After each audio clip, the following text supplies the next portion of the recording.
Good afternoon. My name is David Shutt. My expertise is in software as a service, highly scalable and available SQL backends, model-driven development, and most recently, I've helped the Microsoft CRM team transition an on-premises product to an online product. This is work that we did over a period of years, starting in 2005. And I'm sharing it with you in the hopes that you can learn some lessons from it. I'm going to talk about some of the good things that we did and some of the mistakes, some of the bad things as well. And hopefully you'll find it interesting.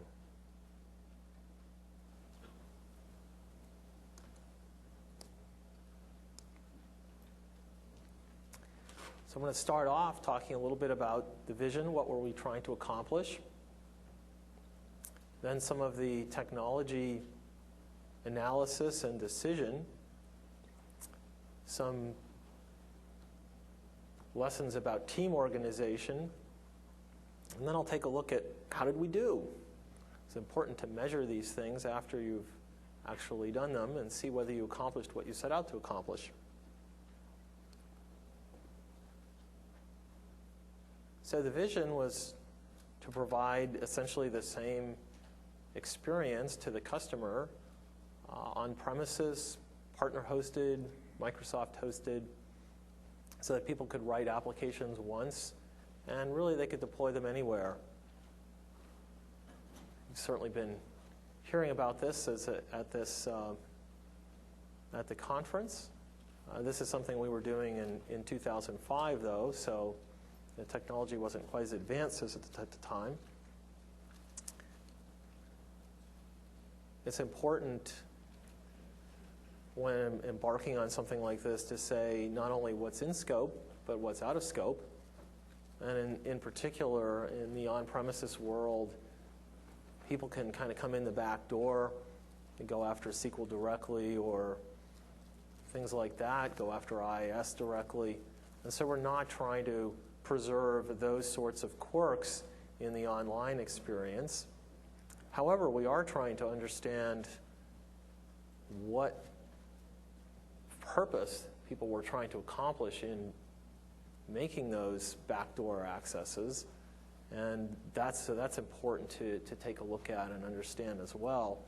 One example that we found that people were going into SQL directly sometimes to purge data from the data store, and so we built a new feature so that they could come in the front door in the online world.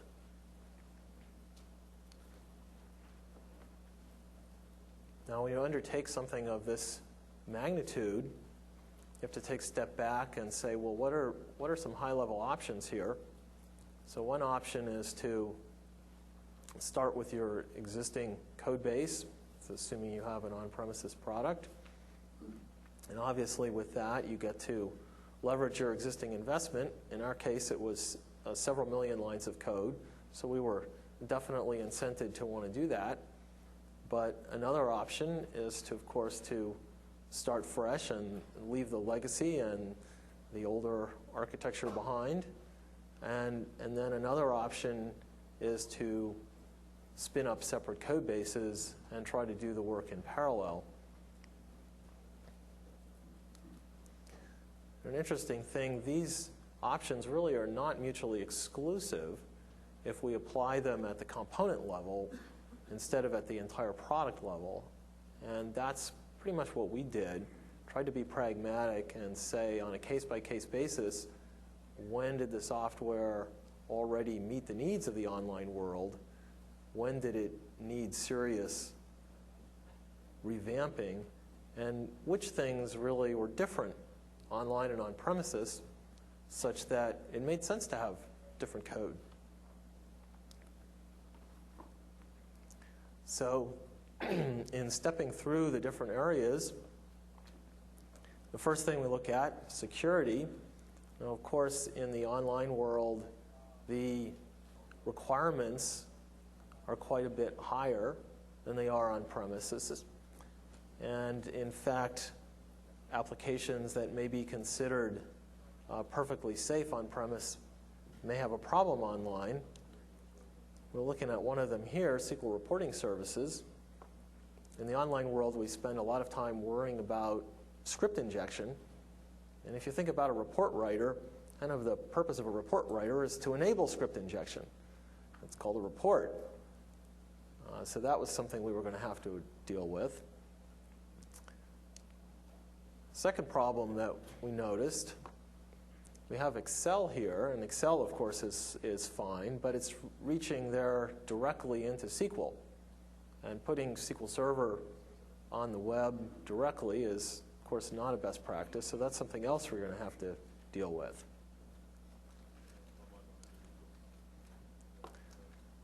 So, what strategies did we take? Well, a couple of strategies. First is to wrap the component, in this case SQL reporting services. We completely hid it from the internet, and all of the functionality that we wanted to support, we went through the CRM UI to get there, and provided a subset of the functionality, but a safe subset.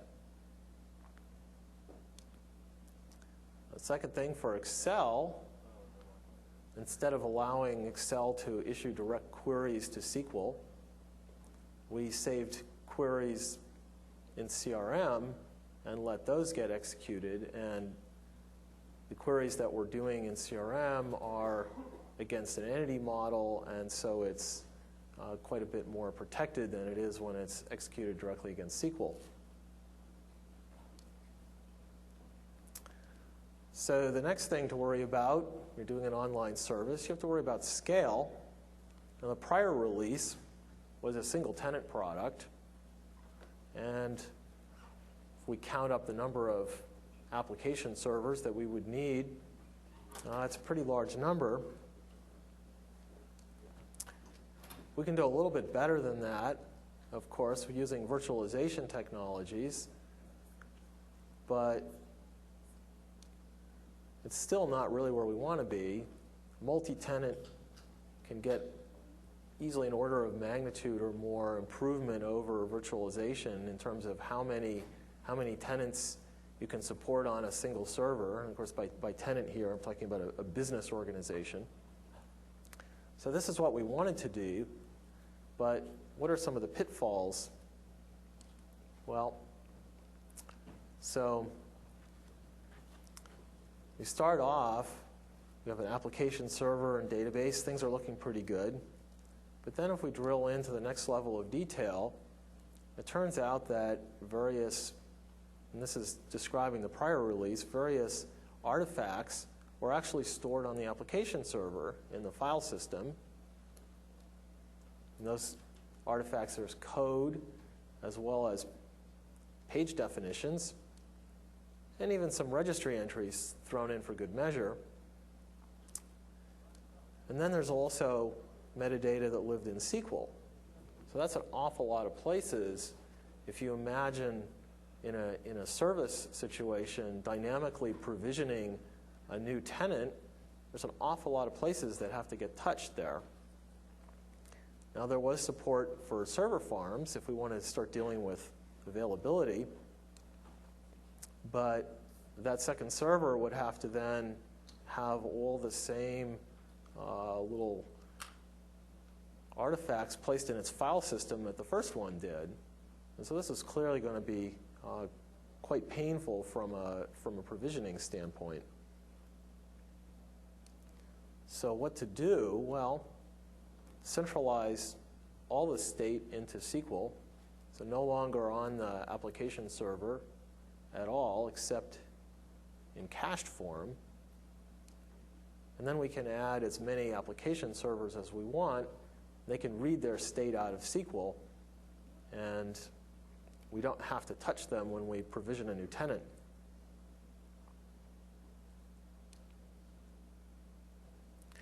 Now, the next problem that we could run into with multi-tenancy is memory. So when I looked at the memory footprint of this single tenant system, there's actually several hundred megabytes worth of metadata that it read in, and that caused, that has a couple of problems with it. One is that if we imagine all of that metadata times potentially hundreds of tenants, that's adding up to quite a lot of memory. And the second problem is, as a startup issue, if one of those tenants sees a request for the first time, there's an awful lot of data that has to get read. And actually, the situation was a little bit worse than that. We were kind of, in the prior release, it was half native, half managed, and those actually had separate caches. So it actually was reading the metadata into memory twice. And then if you happen to have the workflow server on the same, or service on the same physical server, then you could have 3 copies of the metadata in memory for a single tenant. So this is clearly an issue that we knew we were going to have to address. It wasn't going to scale. So this is one of the cases where kind of rethought everything from the ground up and said, okay, for our new release, V4, we're going to have a core default shared set of metadata that's common across all the tenants. And then for each tenant, we're going to read in just the delta that's different for that tenant from the default.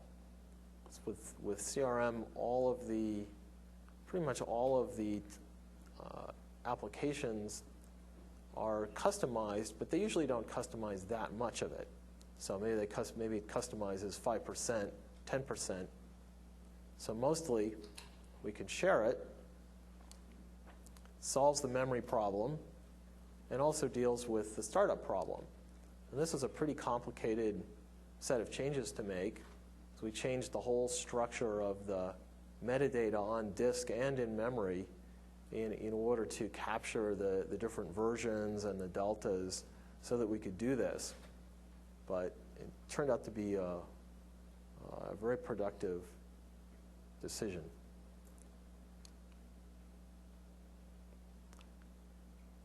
So now moving on from some technology lessons to team process, when you're dealing with an application that's going to be deployed both on-premise and online, you have to worry about the test matrix. In our case, we had the on-premise, the online, and then partner-hosted. We've got authentication for each of those. We've got your on-premise Active Directory. You've got forms-based. And for the online, we used Windows Live ID. And then there's a whole lot of external dependencies. CRM, as typical line of business application, is kind of sitting at the top of the stack, had dependencies on an awful lot of services, SQL, Exchange, IIS, and then there's all these different versions of the client. And that's really and then you put all those dimensions and multiply them out, and you're looking at quite a challenging situation from a test standpoint. So we made several changes to the organization. So one is, in the prior release, we had both the development and the test organizations had test infrastructures, but they were different. So when a developer checked stuff in, they wrote their check-in tests, and that was great. But then the test team had to start from scratch, and their infrastructure might or might not still work in the face of the changes. So we took a decision that we were going to change the infrastructures and adopt a common one that hopefully combined the best of both worlds.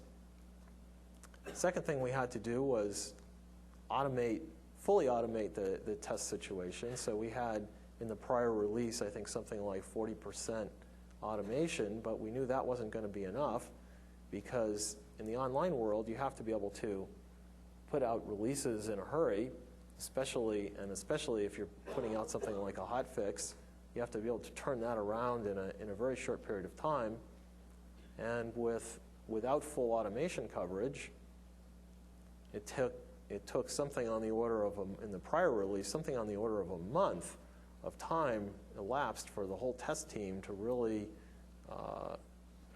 test something, because they did the half that was automated pretty quickly, but then they had to do manual testing for the rest of it.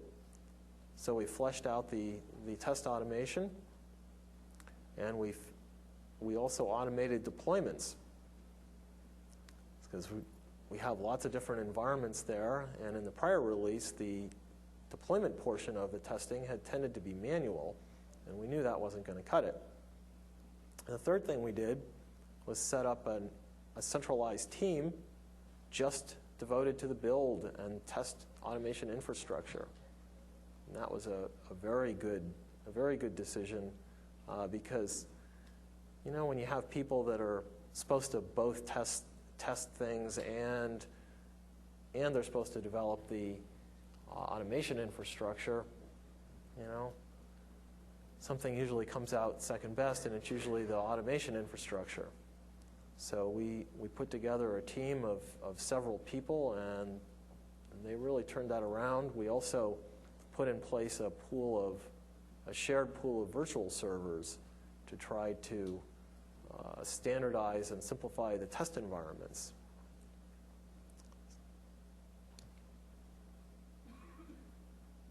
The next thing to remember in the online world, you're starting off with an organization, maybe looks like a lot like this. This is the CRM team structure in the prior release. The product team, sustaining engineering, which you may or may not be lucky enough to have a separate one, but at a certain size of organization, you can afford to set one up. And then there's a support team. In our case, it's located geographically separate from the product team. And then we're dealing with customers and partners. Seems simple. Well, in the online world, there's a few more functions that we have to deal with. So we have to be able to service the online world. And then we have a whole set of teams that deal with the data center. We've got a product operations team. Those are people that are familiar with the product. And you have data center operations people that are just familiar with the data center, and they're shared across all the products. We've got business operations, and we have several more kinds of customers. We have the online customers, and we have hosting partners. And all these different teams have to interact.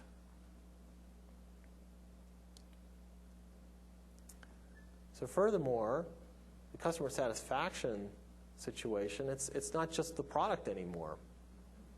The product could be great, but if there's a glitch in the data center, those customers are going to be unhappy. So the support team really has to be interacting with all the other teams that run the data center as well as the product team. And it's got to have, the support team also needs to have real-time access to the state of the data center. So you've got to build special tools and whatnot to let the support team find out what the status of the data center is and where that particular tenant is, and make sure that everything's healthy, so that if a customer has a problem, we have to be able to figure out, is it a problem on their end? Is it a problem in the data center? Is it a site-wide problem? Or do they just know how to use the product? Much more complex situation. And of course, as I said, the customer support has to be able to diagnose quite a larger set of errors online. And so the customer support people are going to have to be retrained in those new tools. So how did we do? Well, in the prior release, so first I'll share some single tenant benchmarks. in the prior release could support up to 6,000 connections. This is on some pretty high-end hardware. And we repeated that test in V4, and we had increased that by a factor of 4, so that's good. But now we have to worry about multi-tenant. So start by using a more economical piece of hardware, since those other tests, of course, are done on some high-end hardware that we don't even have full-time access to, and in any case, it takes quite a while to build up the data sets that you need on those large installations. So on the more economical hardware, we supported in single tenant 2,000, and that's established as kind of a best case baseline. So then if we say, well, if one tenant can support 2,000 connections, in theory, if we support, say, 5 connections per tenant, we should be able to get 400, right? That's the theoretical model. But something puzzling happened when we first went to measure it. We were getting 200 at a safe level. And if we tried to increase it, this is in our alpha,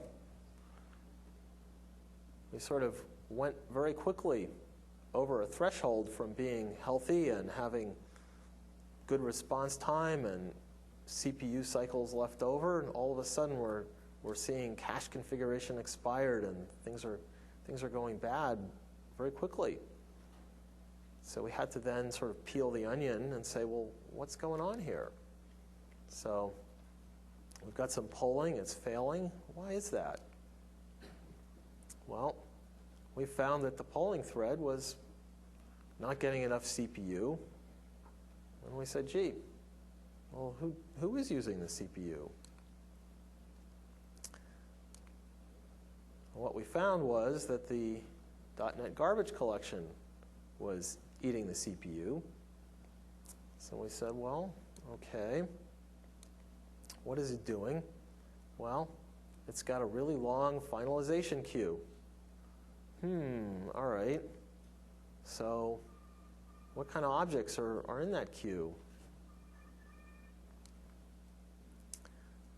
And what we found was that in a number of places in our code, we had patterns like this one that I've shown here. It's allocating a complex structure and then playing with it for a while, doing some work, and then it exits. And this is functionally correct code. It works fine. But it doesn't scale because those Windows identity objects get queued up, and they sit in the finalization queue, and eventually the garbage collector picks them up, and it gets more work than it can handle. So what to do about it?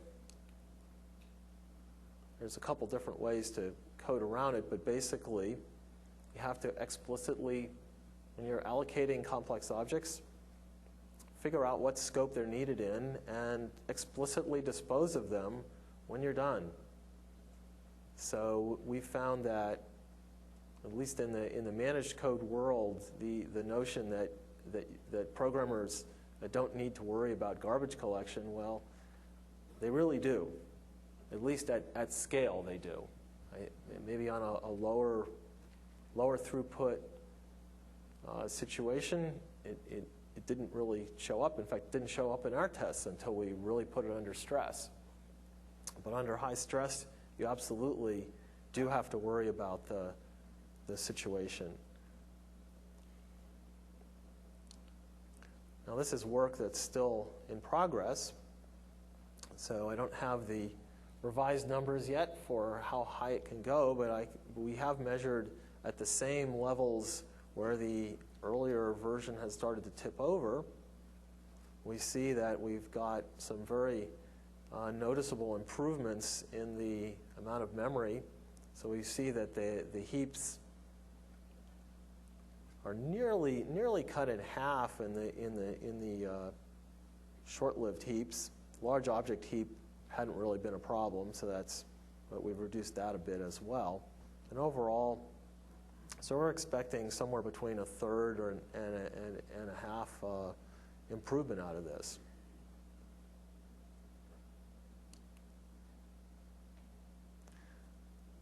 The second problem that we ran into, and we didn't really expect it, but we'd introduced some new components to do with workflow and a general framework for asynchronous processing. And we had some problems that we noticed during the alpha phase. One of the very nice things about online services is that you get instant feedback. You don't have to wait for the customers to report stuff. You notice it yourself in the data center.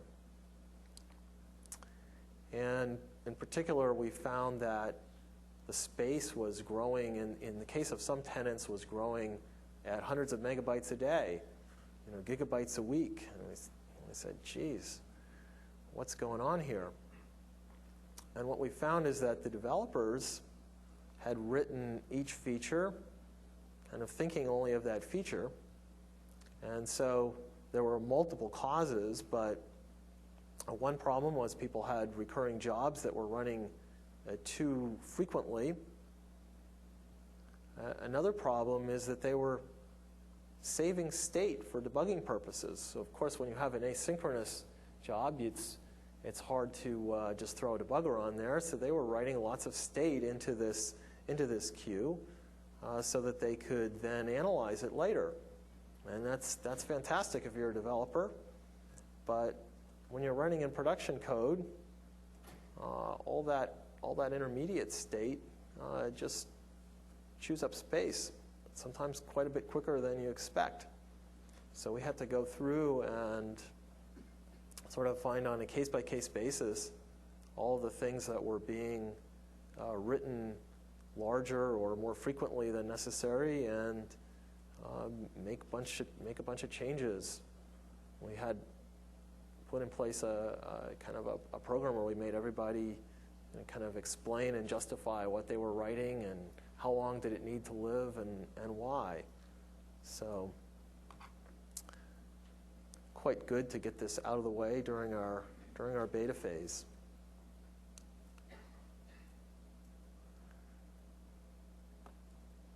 So overall, lessons.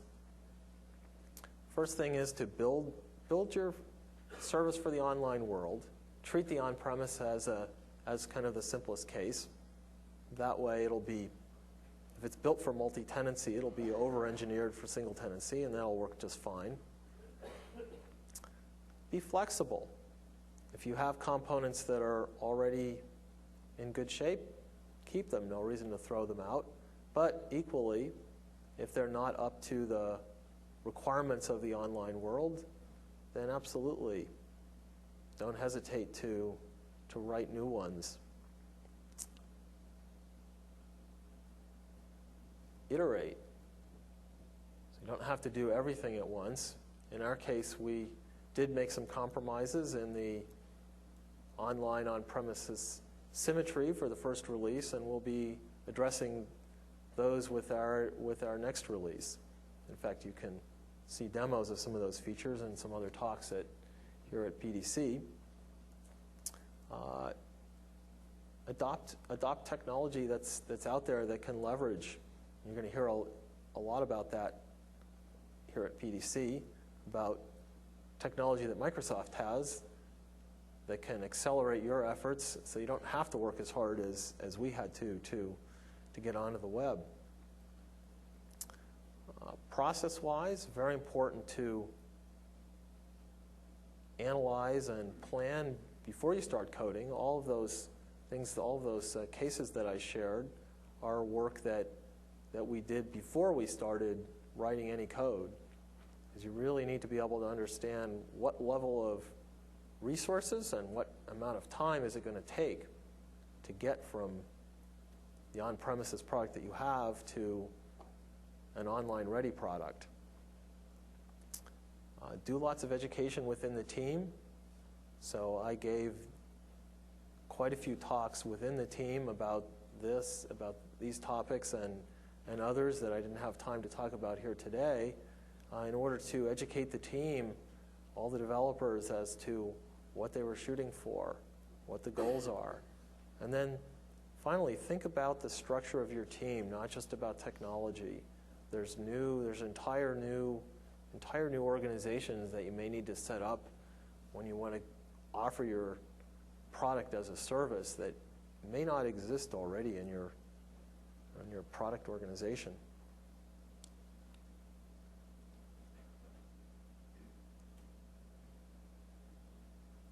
So CRM is part of the Azure Services Platform. You see it there, and it's actually both a developer service and it's also a finished service.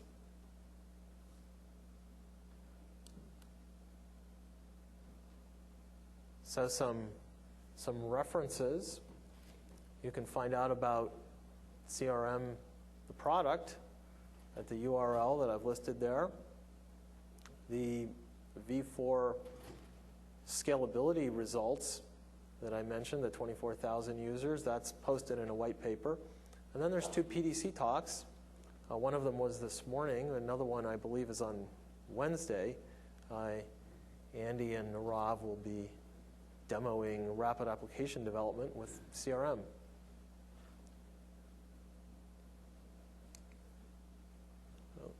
Thank you, and I'm happy to take any questions.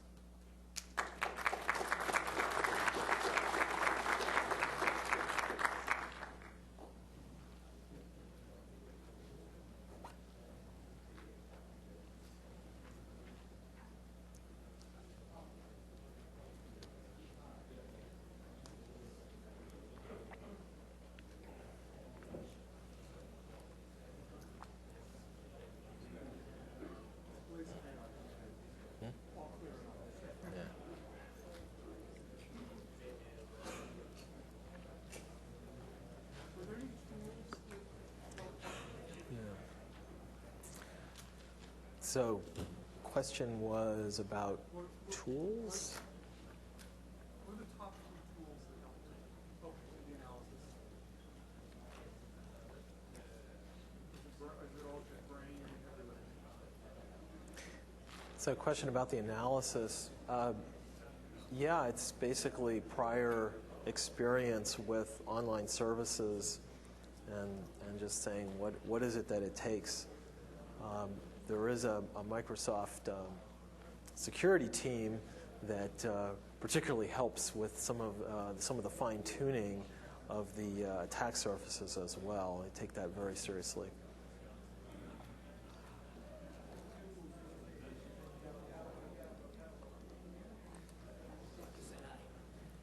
I'm Eddie Cole. I'm with Scribe Software.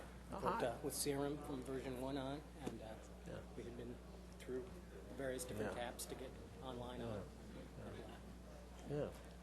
It's been an experience, and I thought it was very informative to kind of see what happened on the other side of being on the other side of the API as it were. Great. So, Great. I enjoyed your talk. Thanks. Will this presentation also be available? Yes. Presentation will be on the. I don't, but there's a CRM team. There's a CRM team blog. Yeah, it was more about the methodology for bringing out live applications, the bridge between on-premise and live. It's very interesting. Thanks. Yeah, it's a good suggestion. Actually, it's a good suggestion. I'll do a blog entry. Yeah.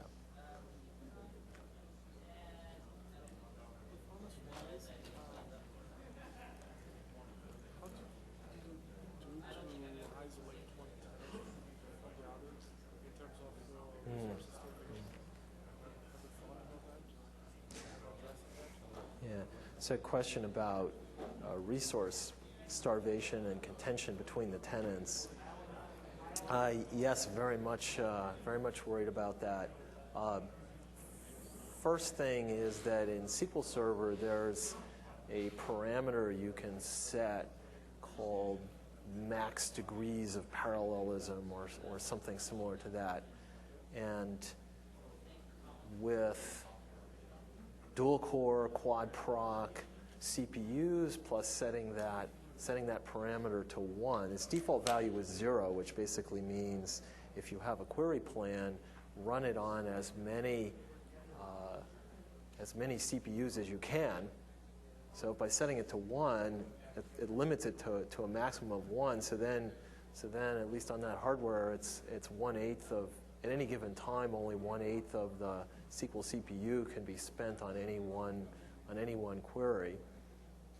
So that's the first thing that we did. And for the rest of it, yeah, there's some things around noticing the incoming rate of web services requests on behalf of a particular tenant, and if they exceed some thresholds, and then start throttling them. Yeah, so yeah, a little bit. Although it proved not to be. Mostly, we found that the web services haven't so far been the bottleneck. It's generally a traditional application, and SQL usually turns out to be the bottleneck in the end. The parameter at SQL Server is CPU related, right? Correct. Usually The CPU. run into I/O issues instead of CPU issues. So a question around I/O versus CPU on SQL. That's true. So we tried the CPU, the amount of CPU per tenant, but it helped in some ways. But we got to the I/O bottlenecks. So say one tenant was running a lot of queries or a complex query that was producing a report, for instance. That took a lot of I/O, not a lot of CPU. I don't know if you Yeah. to that. Yeah, I mean, so far we haven't had a big problem with the SQL, with the reporting, but we also limited reporting. As I mentioned, we actually did encapsulate SRS. We have a certain amount of, and we limit the complexity of the queries that people can express in the reports.